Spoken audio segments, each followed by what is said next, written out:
Hola, un saludo cordial para todos ustedes, queridos amigos de este canal PRF Mundo de Radio Rosa Mística Colombia. Tenemos la vida del santo del día y vamos a hablar del Señor de Monserrate.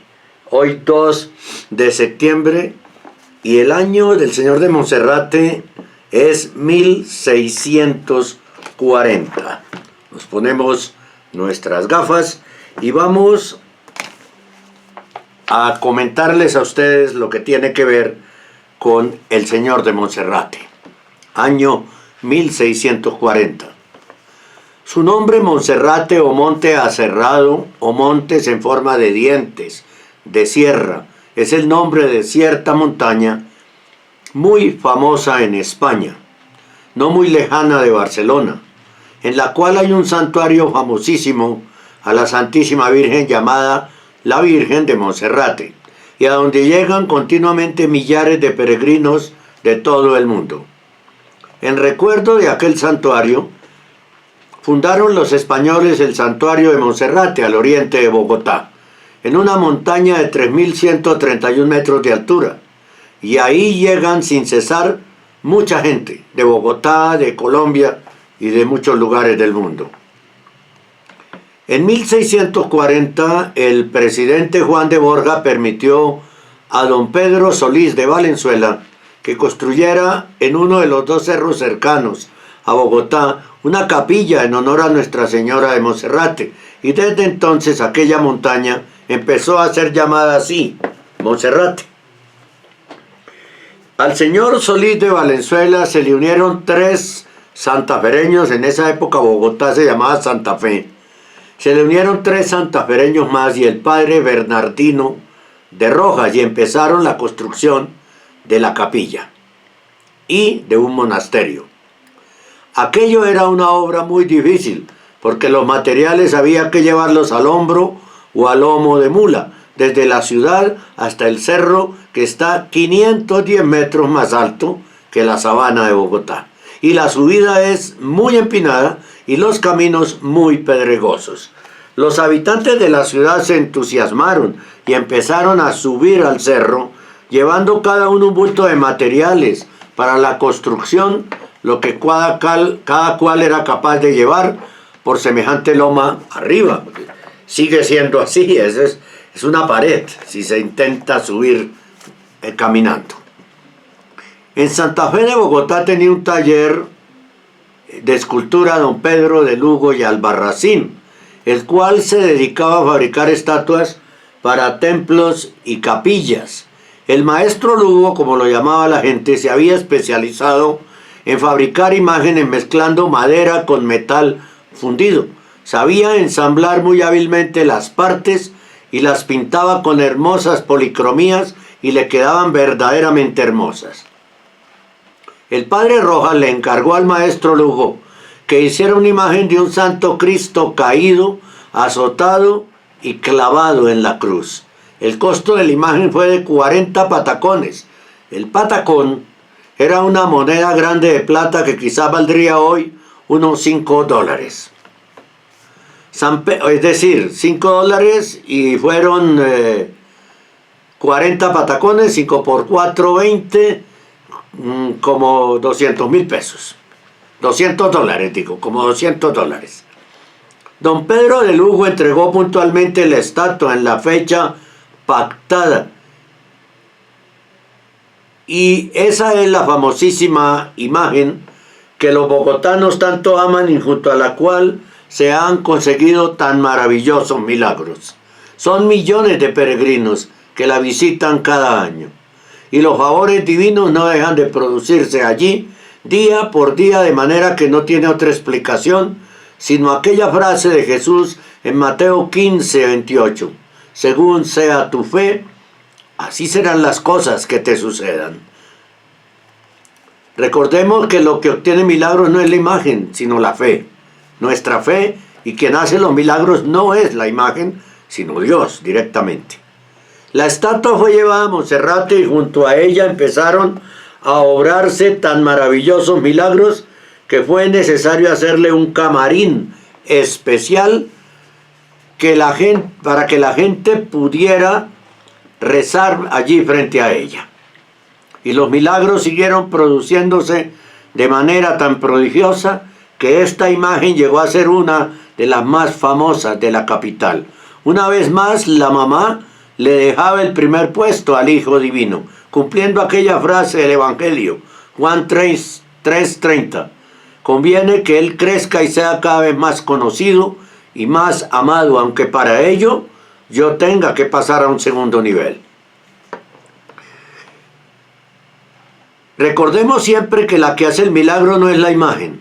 Una imagen es madera, o metal, o yeso, y papel, etc. Una imagen jamás hace milagros a nadie. Creer que una imagen hace milagros sería idolatría. Y los católicos no podemos adorar imágenes. Adorar imágenes es creer que una imagen hace milagros y tratarla como si fuera un Dios. Cada milagro es una oración respondida por Dios, una vez o durante mucho tiempo, ¿no? La oración. En 1743 hubo en la capital, aquí en Bogotá, un terrible terremoto. El templo del otro cerro quedó destruido. Al de Monserrate no le pasó nada grave. Creo que el otro cerro es el de Guadalupe. Luego en 1785 volvió a temblar fuertemente. El nuevo templo que los devotos habían construido con tanto entusiasmo en Guadalupe se derrumbó.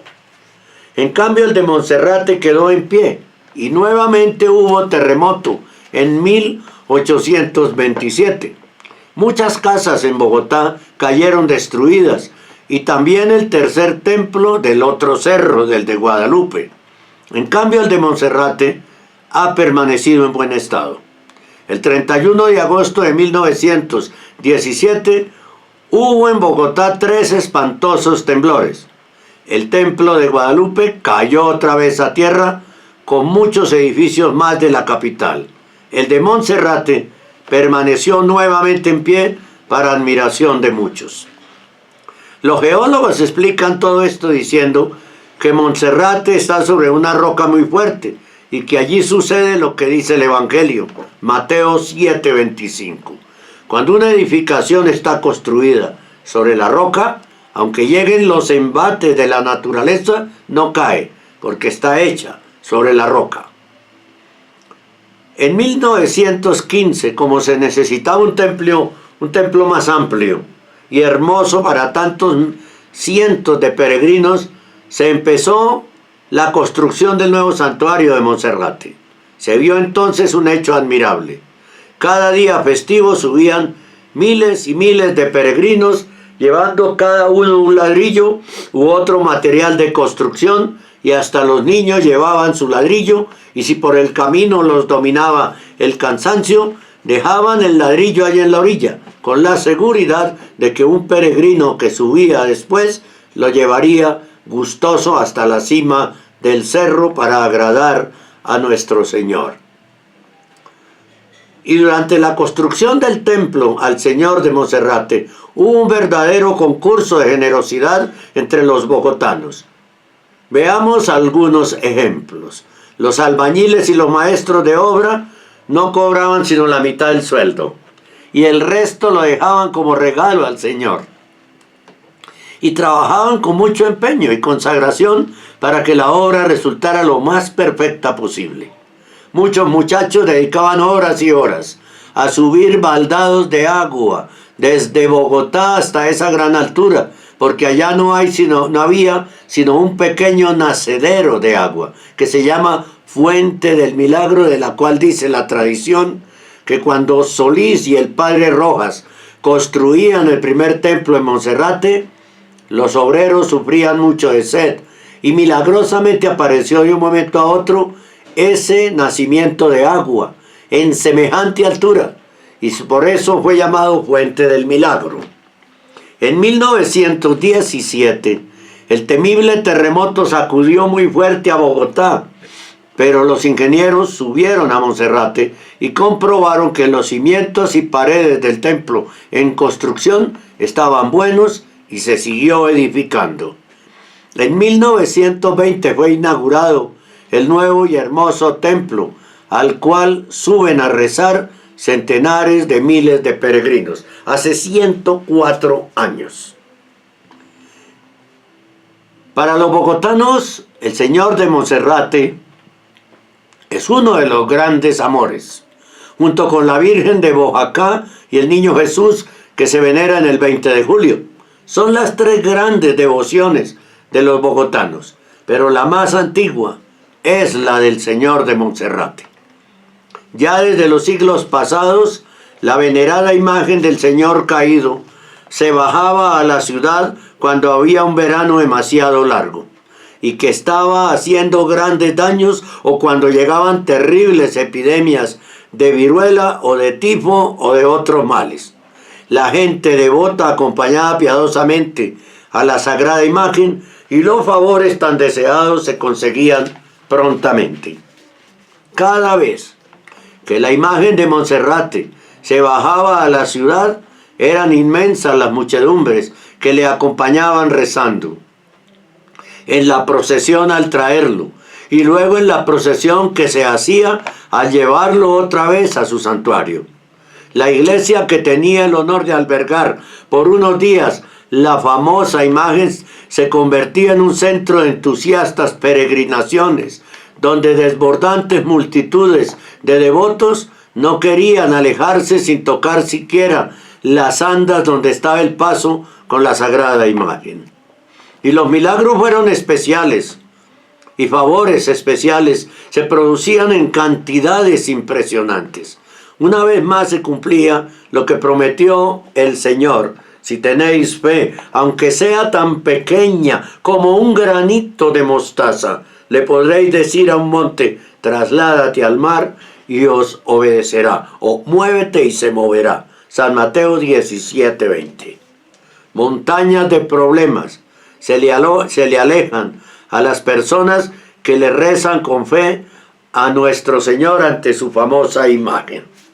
La última vez que fue bajado a la Plaza de Bolívar, aquí en Bogotá, el Señor de Monserrate, fue en enero de 2020. Y ese día yo estaba allí y me ocurrió algo extraordinario.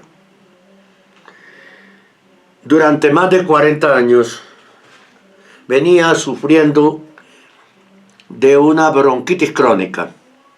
Yo, con noches terribles, donde casi me ahogaba, con carreras a buscar en clínicas y hospitales oxígeno, siempre, varias veces a la semana. A veces había semanas que no, pero había semanas en que sí, cuando hacía mucho frío en Bogotá. Tuve que dejar de trabajar porque mis compañeros y amigos, colegas periodistas, fumaban mucho en las salas de redacción, y eso me estaba ocasionando, según la terapeuta y el neumólogo, me estaba ocasionando la posibilidad de vivir con un enfisema pulmonar, y tuve que dejar de trabajar durante más de 10 años por esa situación. Aproveché para acercarme más a Dios. En fin, era una situación muy complicada desde niño. Esto fue en el 2000. Entonces, yo fui a la Plaza de Bolívar con mucho temor de si llovía, de qué me podía pasar exponiéndome a tanta multitud, etcétera, etcétera. Pero ¿qué ocurrió ese día? Nos fuimos en 3 buses que alquiló la parroquia, contrató la parroquia de Nuestra Señora del Campo, y cada uno de nosotros pagaba su transporte de ida y regreso. Yo me fui solo. Y entonces, pues iba mucha más gente, por supuesto. Entre todas esas personas de la parroquia, como en todas, algunas muy soberbias, iba Moniquita.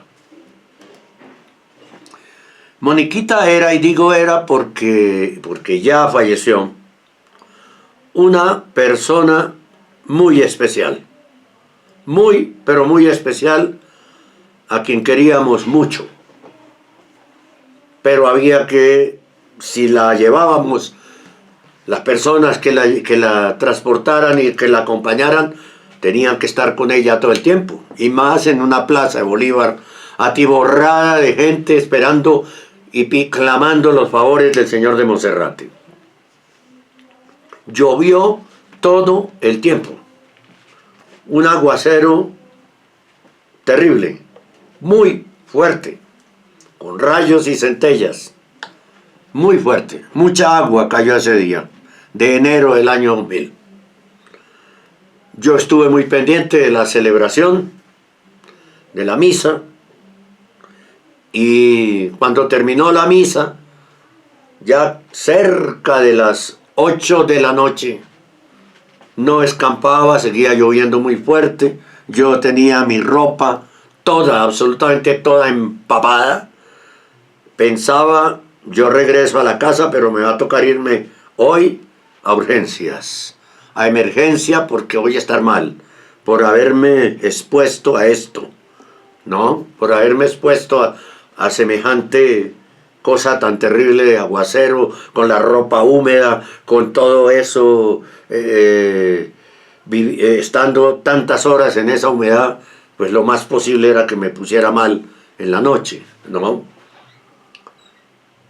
Yo me quedé ahí en la Plaza de Bolívar un buen rato y cuando me di cuenta, había que caminar, a ver, de la 10ª a la 19, 9 o entre 10 y 15 cuadras. Había que caminar para llegar a donde estaban los buses. En México les dicen camiones, para poder transportarnos hasta aquí, hasta el norte de Bogotá, a nuestra parroquia y llegar a nuestras casas. Cuando me di cuenta, detrás de mí estaba Moniquita sola. Y yo dije, caramba, los que la trajeron la dejaron tirada. La dejaron sola aquí, en la mitad de la Plaza de Bolívar. Entonces yo me acerqué a ella, la tomé del brazo y de la mano y le dije, vamos, Moniquita, vámonos porque nos deben estar esperando en el bus. Ella era una personita que caminaba muy lentamente. Por supuesto, mientras caminamos esas entre 10 y 15 cuadras, unos 1000 a 1500 metros, no más, mucho más. Es decir, las calles aquí son muy largas, sobre todo en el centro. Pues volvimos a llovernos, volvimos a empaparnos, pero a mí lo único que me interesaba era acompañar a Moniquita, que no se quedara sola, porque corría un riesgo terrible en el centro de Bogotá, uno de los lugares más peligrosos, también en esa época y ahora mucho más, 24 años después.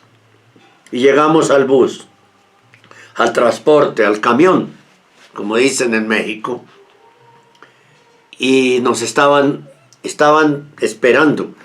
Cuando Moniquita subió al bus la regañaron. 2 personas le llamaron la atención muy fuertemente y yo la defendí y dije, pero ¿por qué la regañan?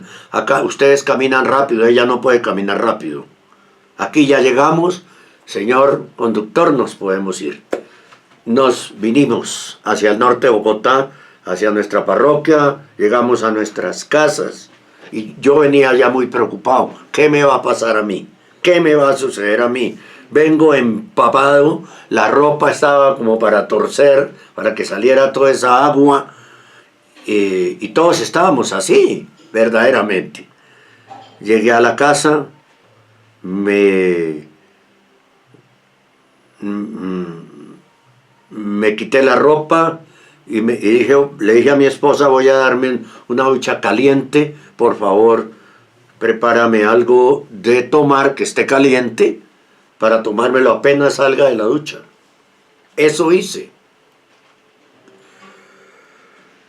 Hoy, para gloria de Dios, porque solo Él lo pudo hacer, llevo 24 años sin problemas respiratorios, sin utilizar oxígeno. Hace 24 años no me pongo oxígeno. Hace 24 años no hago terapias respiratorias. Prohibieron fumar en sitios cerrados, pude volver a trabajar. Gracias a Dios. Ahora trabajo aquí desde mi casa, del lugar donde vivo. pero pues tengo el cuidado de no ir a sitios donde haya gente fumando. Ahora hay menos gente fumando, gracias a Dios. Y uno va a las oficinas y no hay gente fumando. Se superó esa situación. Es un testimonio del Señor de Monserrate, a quien hoy públicamente le doy gracias. Y pues nunca tuve, como me dijo la terapeuta, nunca he tenido hasta el momento, gracias a Dios y a la intercesión de su Santísima Madre, como Rosa Mística, no he tenido ni tendré que andar con un cilindro de oxígeno para todas partes, porque respiro muy bien y me siento muy bien en ese aspecto, y creo que mis pulmones, por los exámenes que me han hecho, están perfectos. Gloria a Dios. La vida del santo del día, el Señor de Monserrate, con quien tengo una inmensa gratitud. Y me emociono recordando eso y quería compartirlo con ustedes. Año 1640, a mí me sucedió el milagro hace 24 años. Gloria a Dios y Dios lo bendiga.